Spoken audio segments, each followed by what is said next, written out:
Well, good evening and welcome to this online launch of a new DVD resource called the Transgender Agenda. This DVD is a fantastic resource to critique some of the transgender stuff, particularly focused on its application in schools. And it has actually been sent to every public primary school and secondary school in the country, as well as every serving MP as well. So we're going to start by playing a trailer, a 4-minute trailer about the program, the DVD, and then I'm very delighted we've got several special guests, several of the people who are featured as experts on this DVD who will be live joining me for Q&A afterwards. Do put your questions in the comments on YouTube or Facebook, and we will try to get to them. And I'm looking forward to chatting with people after this. But let's just watch this trailer, and I'll see you again shortly after that. The key question is, what do you do with someone who has a mismatch between their body and their beliefs? Do you change the body to match the beliefs, or do you help them to be reconciled to their body? Is there a genetic case for transgenderism? If there is, we haven't found it, and I would say no, because gender or sex is determined by which chromosomes, which are massive numbers of genes, you inherit when you are conceived, so that's before you even have a body. Whether you look for evidence in their genetics, or evidence in their bloodstream and their hormone patterns, or even evidence in their brain, you will not find any objective connotation that would bring that to some kind of reality. So this is an identity that exists in someone's mind. There is no biological basis, if you like, for what we now call transgender. Yet a potentially dangerous ideology has arisen that seeks to challenge the laws of nature with irreversible consequences. Children are being given puberty blockers because they feel that they're a different sex, and we have no idea what the long-term outcome of this, and children need protecting from this experimental treatment. What we're seeing is a huge unregulated live experiment. This is a momentous step in the dark. This is not evidence-based. This is ideologically driven. We are very deeply concerned about the damage long-term that is being done to people of all ages, particularly children and young people, by the lack of help available. This transgender agenda is affecting the most vulnerable in society, school children. The state is taking over things that should be being taught by parents, and that we are losing our parental rights to teach children according to our beliefs and our family values, and increasingly we are being sidelined. In schools, the LGBT education programmes, even in primary schools and in some local authorities in the UK and elsewhere in the Western world, that is actually causing some children to question who they are. We know from anecdotal evidence that they will come home and say, why wasn't I born a boy when they're really a girl, or vice versa. And children are traumatised and terrified by these kinds of lessons. The notion that people can be born in the wrong body, divorced from the biological reality, just seems to me to be quite erroneous and potentially dangerous. Try to find ways of speaking out and taking that risk, because a generation of people, especially children and young people now, are being harmed. It is ideologically driven, not evidence-based. And I believe that there will be really serious repercussions later when an increasing number of dissatisfied individuals who've been through this whole conveyor belt come back to the medical profession and say, why did you do this to me? Why didn't you try and stop me? What's the evidence on which this treatment was based? How could you experiment with me? This project has been produced by Truth in Science from a deep concern for the children entrusted to our care. Children need care and guidance, and the vulnerable need protection. For further information, please review the extras for 10 short interviews and a PowerPoint presentation.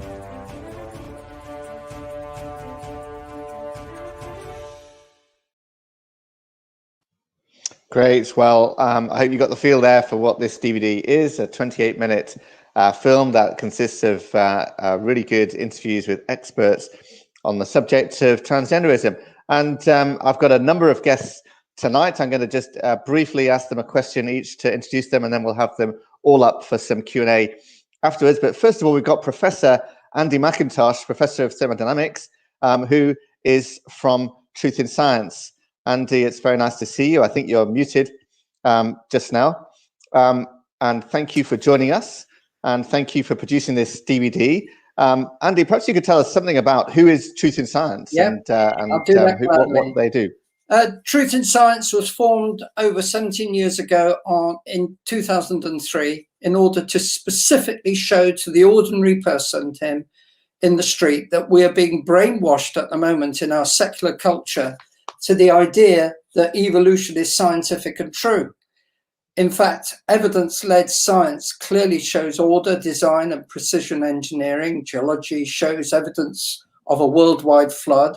And instead of children being taught how to think critically, which is the real way that we should do things, they are instead being taught what to think. That's why Truth in Science was set up 17 years ago. Consequently, in this generation of young people, they don't have the capacity to make critical analysis of data and come to robust conclusions. As scientists then in Truth in Science, we're very concerned about this and have produced a series of DVDs, and obviously recently this one, and other resources to be made available to teachers to teach from a different perspective. The last one we did, The Spirit of Discovery, shows how teaching in schools, which when you actually teach from an evidence-based teaching perspective, naturally leads to the confirmation of the fact we are created in God's image. Interestingly, the Royal Society has as its motto, nullius in verba, which means on the word of no one. We believe that a return to that position, to an untrammeled perspective on science, will greatly benefit students and teachers in our schools and universities. So that's what Truth in Science is about, Tim. Very good. Thank you very much. Well, it's great that you've produced this video. Thank you for doing that. I'm going to call up now Pastor Andrew Saywell, who is General Secretary of Truth in Science, to ask, why did you make this DVD? What were you thinking? What was the purpose of making this, Andrew? Well, thank you, Tim. Well, our aim from the very outset was to provide a compassionate and a scientific response to a phenomena that was in the news, where an increasing number of school children, particularly teenage girls, are wanting to change their sex. As Christians, we had a genuine concern that children in our schools were being exposed to an ideology that was not only denied biological reality, but set children on a dangerous pathway that would cause them irreparable harm. So when asked the question, what is it scientifically to be male or female? Our answer is more fundamental than our anatomy or physiology. For every cell, with the exception of our gametes, sperm and ova, are XY for male and XX for female. No measure of contrary sex hormones or surgical modification can change the maleness or femaleness of 50 to 100 trillion cells. We gathered a team of professional scientists who could explain this irrefutable biological reality of our genetic makeup. We needed a geneticist, and we needed an endocrinologist, an expert on hormones, since it is these powerful biological molecules that not only regulate the body, but stimulate long-term changes such as puberty. We discovered, interestingly, that hormones are designed to operate in such a way as to keep male as male and female as female. We also needed experts on how the body and mind work together. And so we consulted with neuroscientists as well as doctors and surgeons. We needed a paediatrician who understood the development of children and an expert in the history of transgenderism. Professionals who are not only capable, but also willing to speak up for children. It was their expert opinion that directed the production of this unique DVD. It became clear as we went along that children were being influenced by transgender ideology, promoted by social media and by transgender lobby groups going into schools. But what was more alarming was the untested and unregulated experimental nature of the treatment children were being given. This starts with short-circuiting, natural development, pre-puberty blockers, powerful hormones, effectively stopping puberty, followed by a course of injections of cross-sex hormones, and lastly, radical surgery at 18. Did children know that such a course of treatment would render them sterile, unable to have a family of their own? Were schools aware of the dangers children were being exposed to later in life, including the mental health problems? We feel children are far too young to be making such life-changing decisions. They need our care and support at such a vulnerable time in their lives. And so we wanted to make this video where experts could speak out, expressing their professional concern about the treatment of children. We want those who have a duty of care, from school governors to members of parliament, to know what is going on and to put a stop to transgender groups promoting their ideology in schools, and for parliament to review the current practice of the Gender Identity Support Service. As Christians, we believe God made man in his own image. We read in Genesis chapter 1 and verse 27, "So God created man in his own image. In the image of God created he him. Male and female created he them." The science confirms this. These two genders spoken of here in the Bible are exactly what we find in the biology of human beings. From conception, the moment the sperm fertilizes the egg, we have a unique personality, a unique genetic identity, and we have a fixed gender identity as male or female. And this gender reality remains fixed throughout our lives. That's great. Thank you, Andrew. That's very helpful. Now, I want to welcome Professor David Galloway, Professor of Surgery, who is one of the experts interviewed on the programme. Thank you, David. It's great to see you. Thank you for joining us this evening. I want to ask you, first of all, what does the science say in relation to transgenderism? Okay, Tim, well, thank you very much for this opportunity. I've just been monitoring some of the comments coming in the live chat, and it's interesting that people have drawn some conclusions already. But let me just say a little from both a basic science point of view as well as a clinical science point of view. We only have a few minutes, but let me just say this, that every scientific discipline sees itself as being fairly open and objective in its understanding of reality. So you might be tempted to think that in some respects a basic analysis of human sexuality ought to be reasonably straightforward. But gender dysphoria undoubtedly represents a complex scenario. We immediately dive into an area that's sensitive, and it presents a huge challenge for the individuals and the families who find themselves affected by it. But what could we say from a slightly detached analytical perspective? First of all, I'd want to say that there's something deeply unsettling about the idea that an individual can be transgender. Undoubtedly, some are, but it's unsettling for good reasons. Let me just make 3 points from a sort of scientific angle.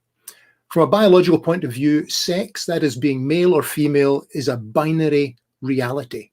For the vast majority of the members of the human species, that is the situation. Now, as an aside, I do not affirm the notion that sex is assigned at birth. Sex is determined genetically at conception. It has a clear-cut genetic basis. That's the second point. It's easy to define. It's not changeable. And thirdly, that solid genetic basis translates into an equally firm physiological reality expressed in the primary and secondary sexual characteristics. Now, for the vast majority of people, their biological sex is connected with their sexual orientation, with their gender identity, and indeed with their gender expression. None of that's in doubt. But as an observation, I recognize that these interconnected characteristics have, in the minds of the transgender activist community, been pulled apart.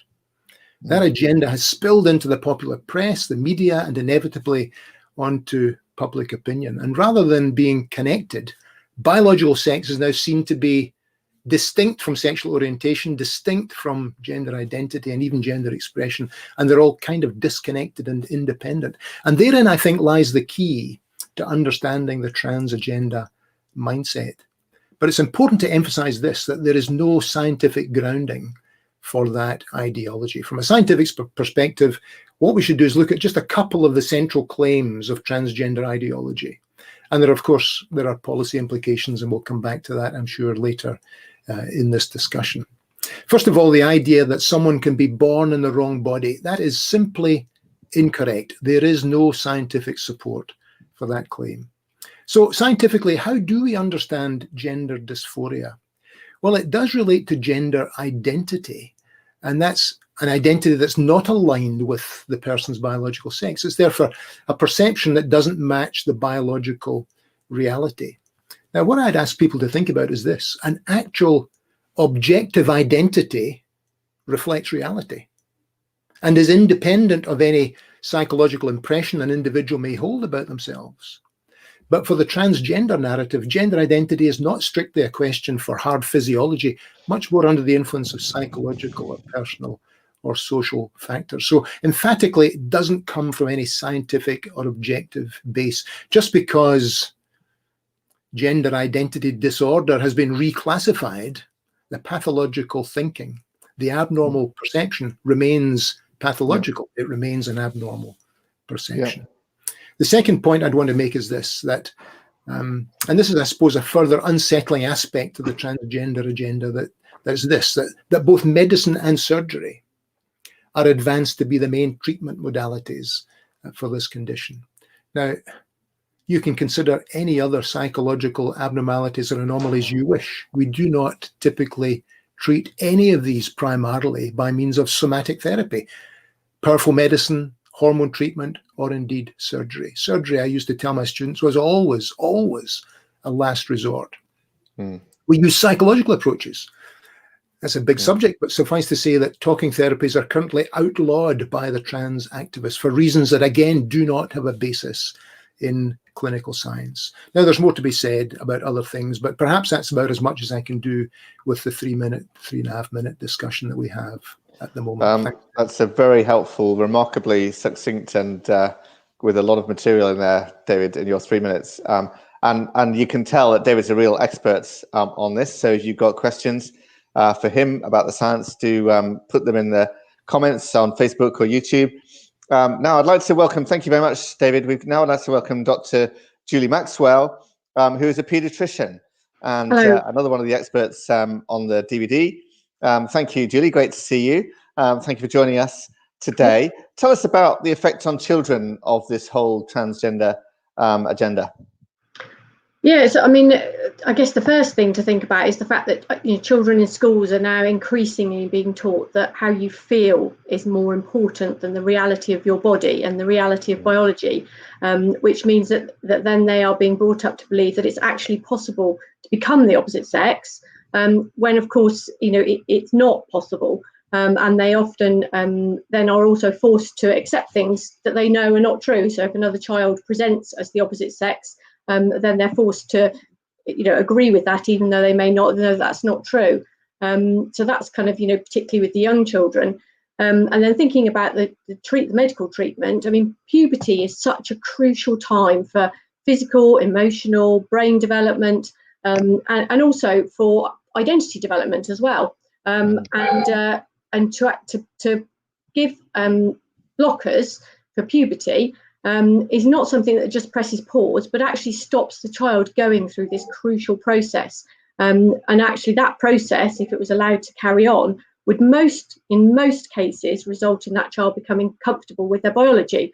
And that's what we know from before children had puberty blockers. And we also know that adolescence continues to around the age of 25. And until that time, a young person is really not capable of making these permanent life-changing decisions about their long-term physical and mental health. They're not able to give truly informed consent because we don't know the long-term effects of these treatments. And to allow these children and young people to undergo treatment with cross-sex hormones and radical surgery is basically unethical. These children are vulnerable, they are confused, they need help. And as medical professionals, we have been taught at medical school and through our training to weigh up the evidence base around risks and benefits of any treatment. And like Professor Galloway said, surgery is always a last option. And we don't always give people the treatment that they think that they need or want if we believe medically it's not in their best interest. It's difficult to understand why, in this case, we seem to treat gender dysphoria very, very differently to any other medical, physical or mental health problem. And that's why I'm so concerned about this whole area. Great. No, it is very concerning. Thank you very much for that, Julie. Really helpful. If you've got questions for Julie, you can ask them as well in the comments. And now we've got Dr. Carys Moseley, who is a policy expert on this whole area of transgenderism. Hi, Carys. Great to see you. Thanks for joining us. Thank you. Carys, so it's been mentioned already by David and Julie that it's, people don't treat gender dysphoria, for example, with therapy. And this is, I think, down to this memorandum of understanding. Perhaps you can explain what that is and how that's causing a problem here. Yes. So this is a policy document, a policy that's been imposed on all the mental health professional bodies in the UK.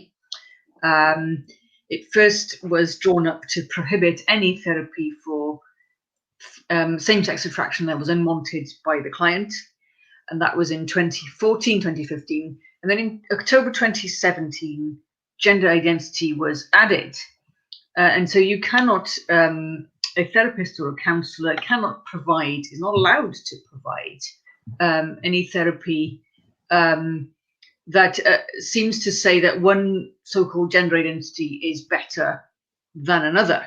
So let me just read the key paragraph. It says, for the purposes of this document, gender identity is interpreted broadly to include all varieties of binary, i.e. male or female, non-binary and gender fluid identities. So the client may roll up and say, I'm really unhappy with this confusion that I'm suffering. I don't know what I should be. I'm unhappy in my own body, but I don't want to be. Please help me. And the therapist can't offer to help that person live as a female in the female body or as a male in a male body. Because, of course, to do that is implicitly to assume that it is best.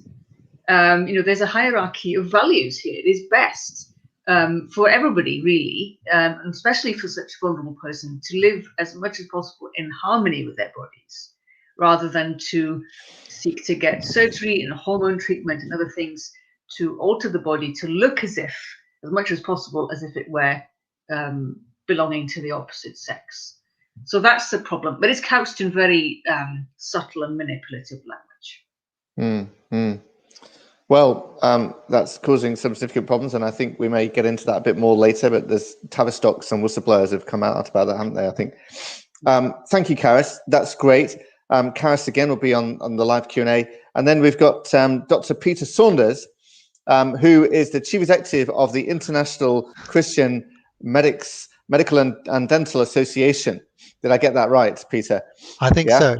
Great. It's lovely to see you. Thanks for joining us. And Peter is also one of the experts interviewed on the programme. Peter, what is a Christian perspective on transgenderism when we're trying to think about all this? Well, I guess I look at this both as a doctor and as a Christian. And as a doctor, the key question is, if there's a disconnection between the body and the mind, do you change the body to fit the mind, or do you change the mind to fit the body? Do you give them hormones and surgery to force their body to conform to their chosen gender identity, or do you try to help the person become reconciled with their body through talking therapies? And it depends really on where you think the real problem is. And as recently as 2013, before trans ideology really took hold, doctors called this condition gender identity disorder. They've always called it that, and many doctors like me still feel that it should be called that. That's what the evidence points to. But from a Christian point of view, I think first of all we've got to see this through the lens of creation, that the Bible is unashamedly binary. Genesis 1:27 has been quoted already. God created human beings in his own image, male and female. This is perfectly consistent with everything we see in nature. Male and female are different, whether it's genetically, hormonally, physically, mentally. Researchers have identified over 6,000 genes that are expressed differently in men and women. Secondly, of course, we've got to appreciate that we live in a fallen world where the human race is affected at all levels, whether it's physical, psychological, emotional and spiritual. We should expect to find issues like transgender, and people affected by these conditions are often deeply hurting, and they need to be treated with love and respect, as we show to any human being. But thirdly, I think there's an opportunity to grasp here. Jesus welcomed everybody, but in so doing, he didn't thereby endorse all their beliefs and all their behaviors. Rather, he called them to be conformed to himself, to a life of obedience enabled by the Spirit, to be transformed by the renewal of their minds. And I think that's very interesting. He called people to find their identity not in chosen gender or in anything else, but actually in him. That's where our true identity lies. So I think those are some of the important theological principles when we think about this issue.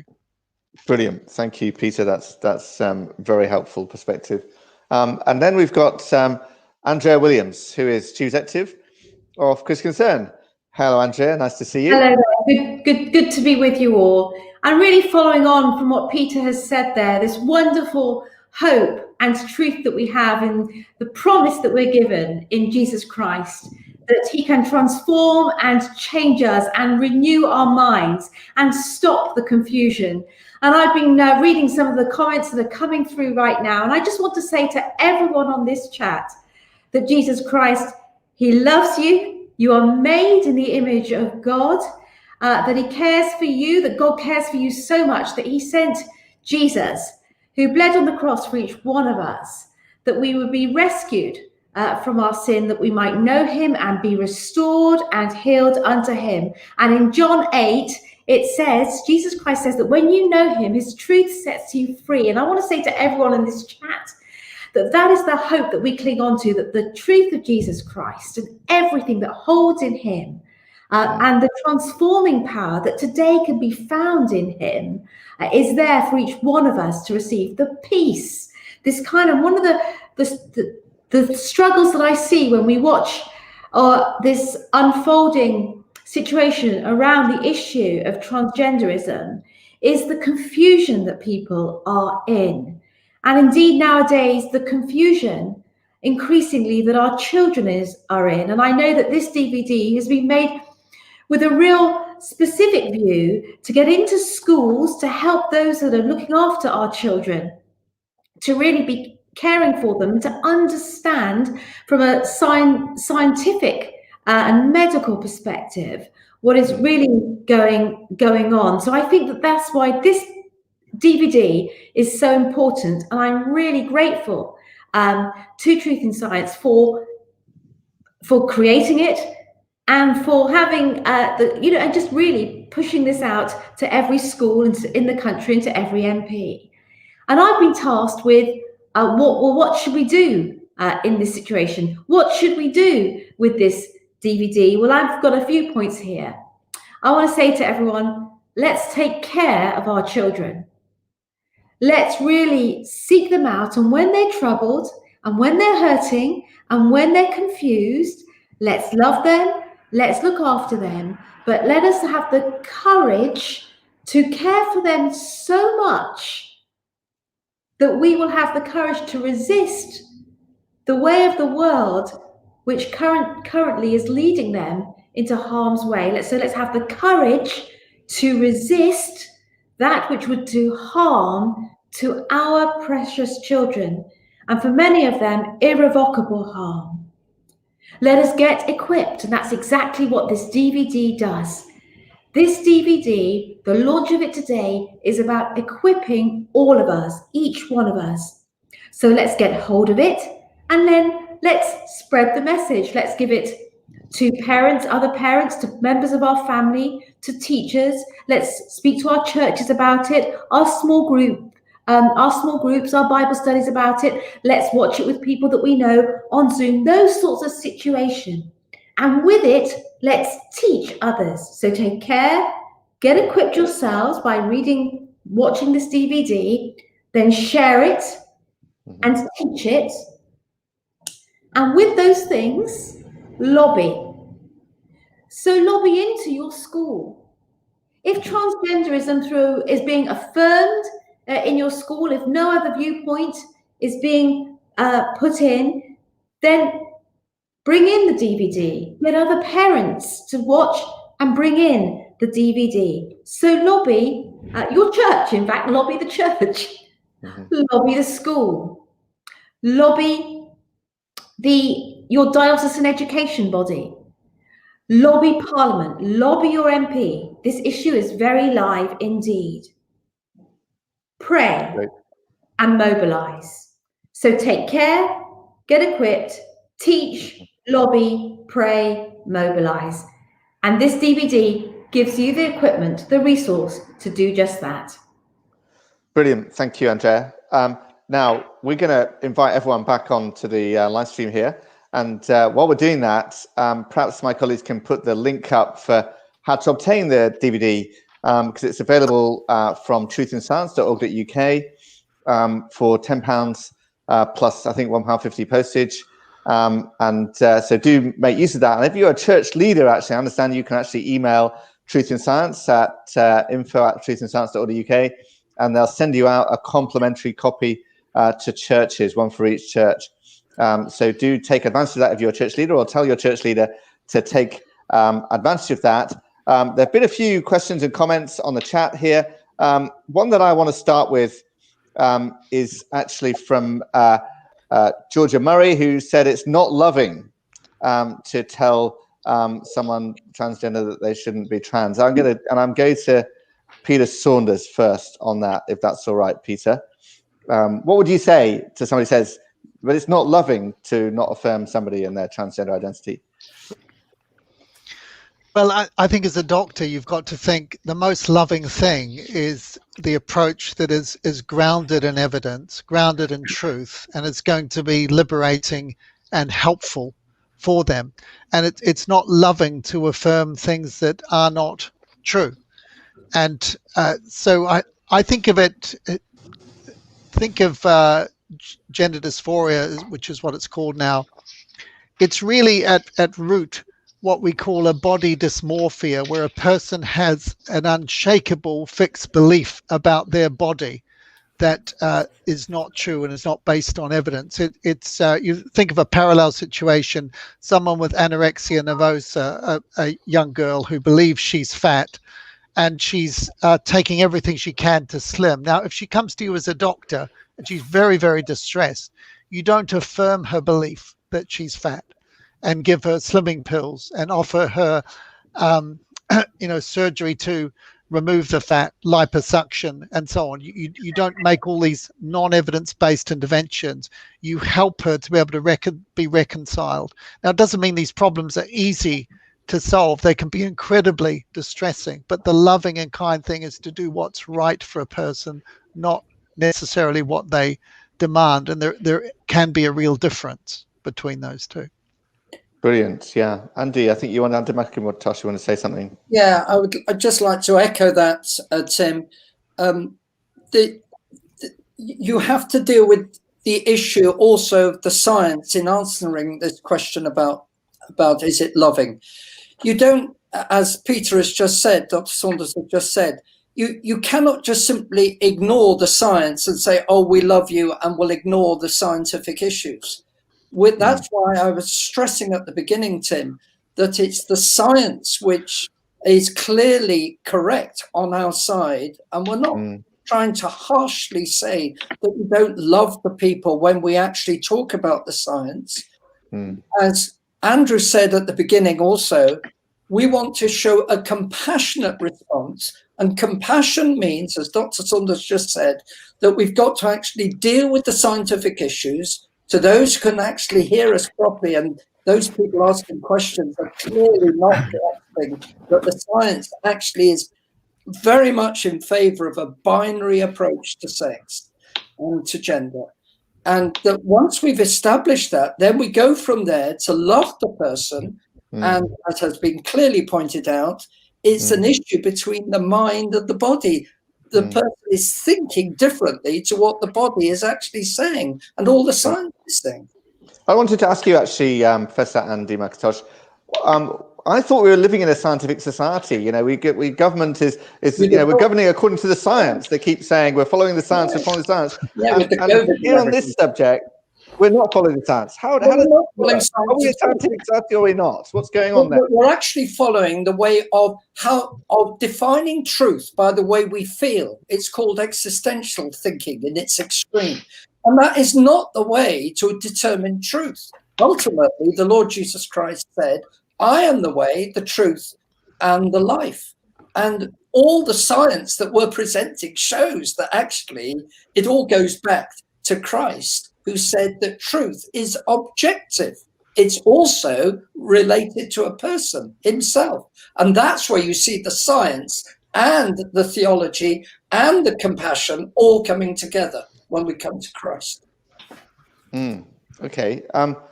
David, I'd like to come to you on that as well, and also ask you, we always get asked about this, intersex. You know, how does this fit into this whole discussion of transgenderism? Yeah, that's a really good question, actually. And there's been a great tendency, I think, for the trans community to appeal to an intersex category to try and build a case for their position. What about the intersex individuals? Well, you've got to ask the question, does that provide a semantic basis for the trans argument? Does that lend truth to it? Now, my answer to that is quite emphatic, and the answer is no, it most certainly does not. Because if you conflate these many and varied disorders of sexual development, which is how they're classified now, if you conflate that with gender dysphoria, it's both self-serving and inappropriate. And let me tell you why. Disorders of sexual development are medical conditions. They manifest themselves typically, well, they can manifest themselves early on in life, but typically maybe at puberty. But as they do, there's always a physical, biochemical, or genetic abnormality. Now, while there might be a degree of spillover, behavior crossover with the LGBT story, in reality, if you add the I into that alphabet, these are distinct, treatable medical conditions. Now, all the other conditions, the LGBT categories, these individuals are physically, biochemically, and genetically normal. So to put them in the same basket as those with disorders of sexual development, where they're physically or biochemically and or genetically abnormal, is simply disingenuous. It's being used really as a ploy, as an ideological tactic. So that's what I would say in relation to the intersex issue. That's great. And Carys, I think you had something to add, did you, to this? I mean, so the basic question is not loving. I think I would invite the person who's asking the question to look at some of the consequences of when you do decide that it is loving, to speak in that way and to act accordingly, as we're not required to do by this memorandum of understanding, the policies in the NHS. I speak with people who regret going through these physical treatments to validate transgender self-identity, and they regret what they've gone through, many of them, and it's not being properly acknowledged in the NHS. You have to drag them kicking and screaming to get them to acknowledge. So puberty blockers, for example, can cause early menopause symptoms. We need to realise how serious that is for young women in their 20s. It's very serious and it's not being investigated properly. Permanent effect of hormones. Women who sound like men because they've taken testosterone, then regret it. This is, a serious, be very upsetting for those later on. Then what those detransitioners, there is no official stream of help for them in therapy or psychiatry. There's no official training for those mental health professionals who want to help them and who show that dignity and love to them. And this is not acceptable. So I'd invite you to consider those things really as to begin with. Yeah, that's very helpful. Thank you, Carys. Now, Julie, if I can come to you, there's a question there about how do we change policy, which I'd like to come to properly, but also there has been some recent positive developments in policy in relation to RSE guidance, hasn't there, from the government for schools. Can you talk about that? Yeah, there has actually. So the sort of recent new RSE guidance, and they've been increasingly bringing updates on that to help schools to know how they're supposed to teach. And they have been very clear that we should not be reinforcing harmful stereotypes and suggesting that children could be a different gender based on their personality or their interests or their clothes, and that they've been very clear that any materials that suggest that non-conformity to gender stereotypes should be the same as having a different gender identity should not be used, and no organisations that say those things should be brought into schools. So that is really positive, that actually that guidance is saying that we should be teaching children biological reality, not ideology. So that I think is something we should be really encouraged by. Yeah.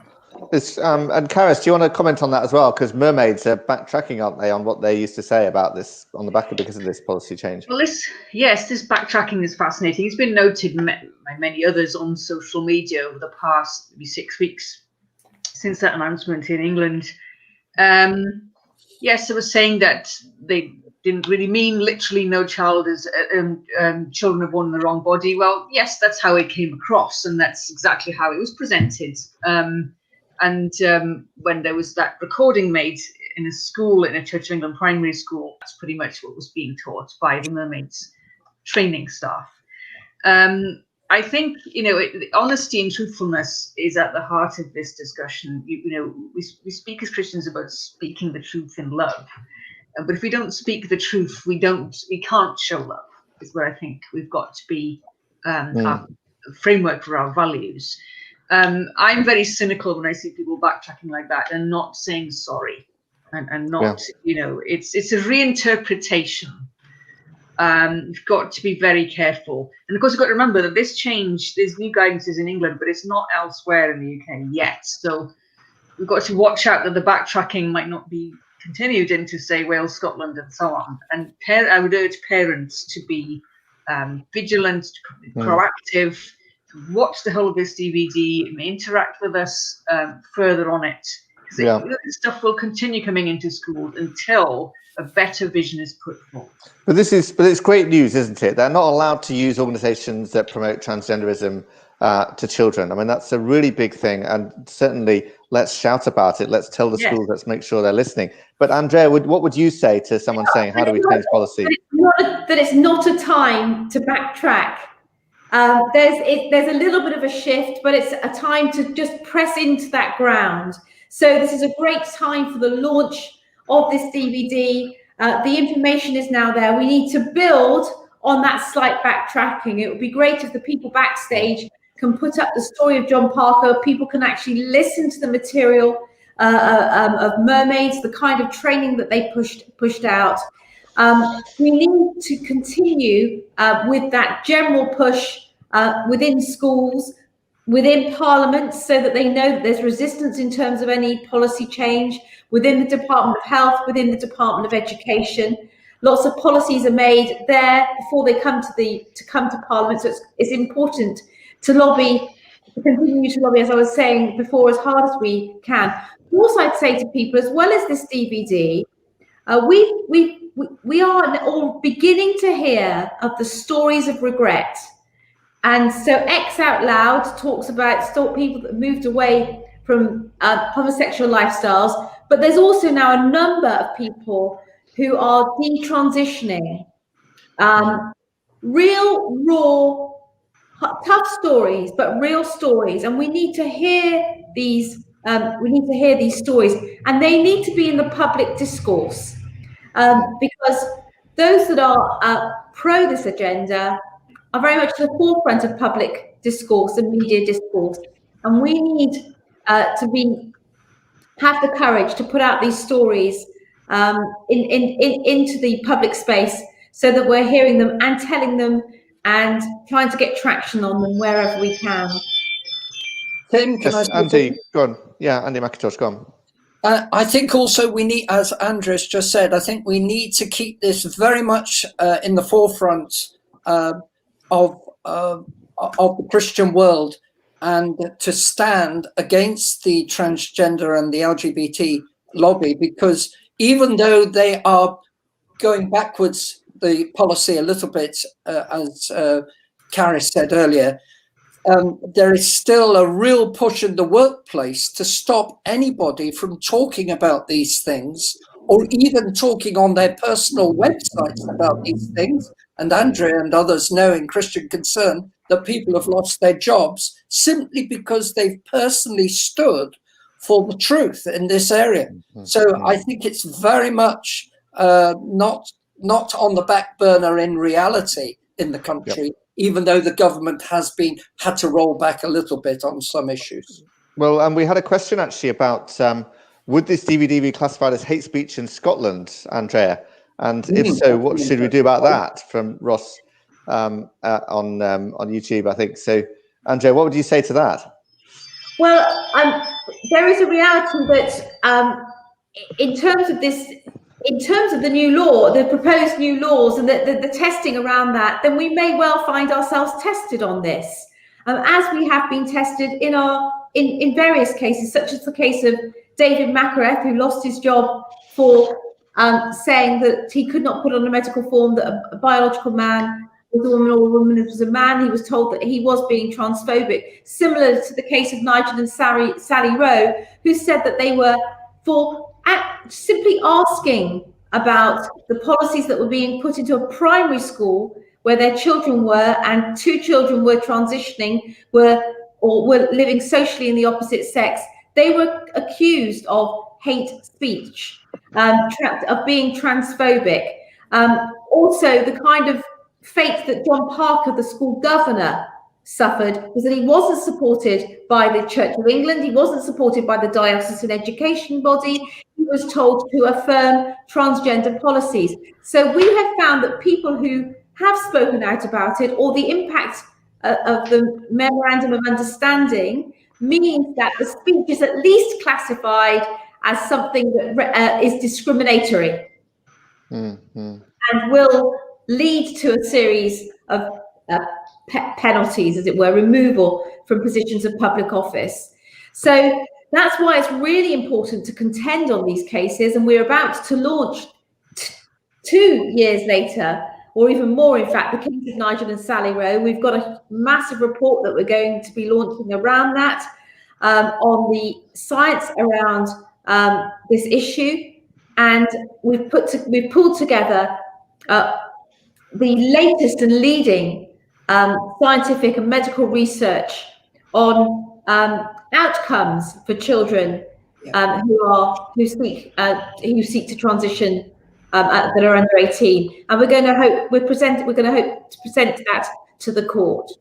So we are contending, and if we don't stand, then it will be rendered as hate speech. And we'll get the test cases. I'm sure that's going to happen.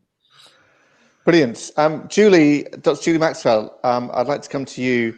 I think you've got a comment on this, but also, if I can, there's a comment from Christina Spivey on Facebook about the right to withdraw your children from sex education.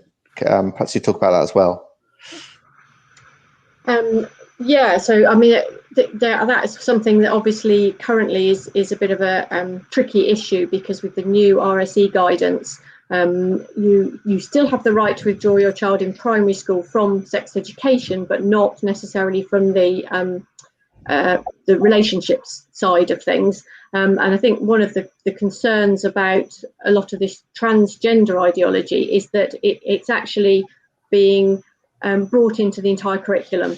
So it's not in specific lessons that parents can easily withdraw their children from. It's books in the library, it's in maths, it's in English, it's in everything. And I think that is, is one of the issues for parents, and why personally I'm quite glad my children are teenagers now and are not at that stage. So yeah. The other thing I want to do, somebody had asked a question in the chat about are there other medical professionals speaking out? And certainly I'm aware of a lot of colleagues who have huge concerns in this area but are afraid to speak out. But there are other medical professionals speaking out. There's an organisation called the Society for Evidence-Based Gender Medicine, who has a website. I think they can post that. And that is a group of medical professionals from across the world who are all speaking out about this whole issue and how we need good, evidence-based, compassionate treatment for children and adults who suffer from these difficulties. Great, that's very helpful. Thank you for that. So, Andrea, what would you say about schools then, and what we can do about schools? This DVD is very much aimed at helping schools understand what's going on here. Go on.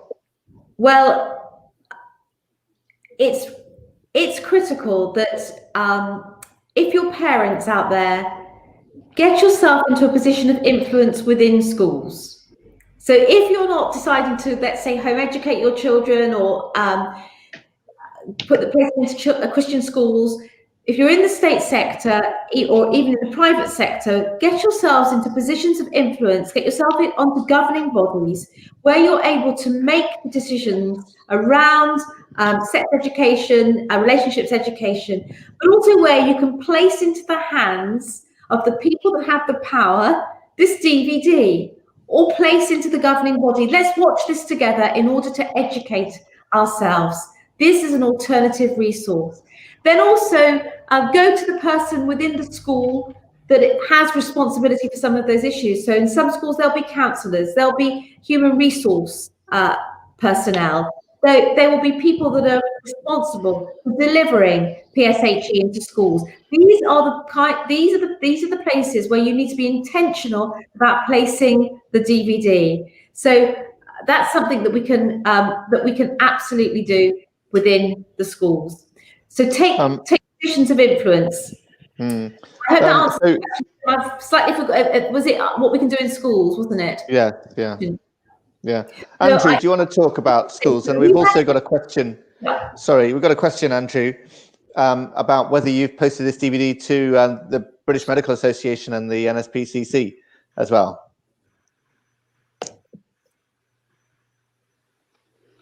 Andrew Saywell, are you able to follow us? Well, yes. We sent this video to every primary and secondary school within the United Kingdom, and we're making it available to any church that would like a copy of it. We've also sent it to all of the serving MPs at this present time. We were very glad if anyone would like to write in through info@truthinscience.org.uk. We're happy to send the video, but we'll certainly follow up on those 2 points there, Tim. I think it's a very helpful contact that we will send to, because we want people to understand what is going on. And I think often people are ignorant of the issues at hand that we've raised in the DVD. So in the DVD, we've sought to raise the issues to show people what is going on and how children in particular are being harmed through this process. And these are the very people we protect. That's where our compassion comes. It's for the children who are too young to make these decisions. So anyone that can help them we would certainly try to support. Brilliant. Tim, could I just say that this is where truth is very important, because if the Lord Jesus talked about damaging children as being one of the most serious things ever to do. And he said it'd be better you have a weight around your neck and be in the depths of the ocean. Yeah. And so to teach children a lie that they can choose their gender is a very, very serious evil. And I think it would be quite wrong to say, oh, it's compassionate not to allow them to choose their gender at that young age in particular. It's terrible later on, but it's even worse to do it with children. And I think we're very guilty as a nation, because on the one hand, we're killing unborn children, but we're effectively destroying young people's lives, even when they're born, and tell them that they can choose their gender. And as Carys said earlier, many of them want to detransition later, and yet the law is saying that you're not allowed to, or not allowed to talk about it. That is a dreadful state of affairs. Yes, no, quite. Listen, I think this has been a really helpful discussion. Thank you to all of you. I'm wondering if any of you want to sort of quickly make any final comments or remarks at all about what we've been saying or what we've been discussing around this. I think it's a really excellent resource. Carys, go on. You want to say something? I think somebody did ask in the chat about how should we influence policy. We can't just go on like this. And I would agree. And the other side will never stop. We've got to understand that. We've just had the announcement in September by the government that changing gender won't be made easier in England and Wales. But that's for adults. But with children, you know, yes, they've said there won't be no surgery, but surgery wasn't really permitted for children anyway. The real problem is that children, they're still in a bit of a mess. Yes, this guidance has gone out, but the churches don't get around things. So we've got to be vigilant. We've got to, above all, hold out a vision of what human life can be and should be for all children in school. So, you know, so we're not just reacting, because it's one thing to react and you need the energy to do that. But it's another thing to have this vision based on creation, which Jesus Christ himself reaffirmed in the gospel. Absolutely. He reaffirmed Genesis. And that's most of the churches in Britain have lost sight of that, actually. Absolutely. The mind of Christ on the Old Testament. They need to regain it. That's great. Great comment. Andrea, did you want to make a further comment as well, a closing comment about all this? Well, no, I want to thank everyone that's here this evening for producing this amazing resource. I hope and pray that it goes far and wide for good purpose. And really, as I just said, let's take care of our children. Let's get equipped. Let's teach. Let's lobby. Let's pray, and let's mobilise. Great. Well, listen, it's been great. Thank you, everyone, for joining us and watching. Thank you for these experts. I hope you got a feel for we've got real fantastic resource here in this DVD with real great experts commenting on this whole issue. Do make use of it. Do get your friends, churches, schools, teachers, governors, and others to watch it and get hold of it from truthinscience.org.uk. Thank you very much for joining us tonight. Do follow us on YouTube, Twitter and Facebook, and sign up to our emails as well. And we will see you again very shortly. Thank you very much. Thank you. Thank you.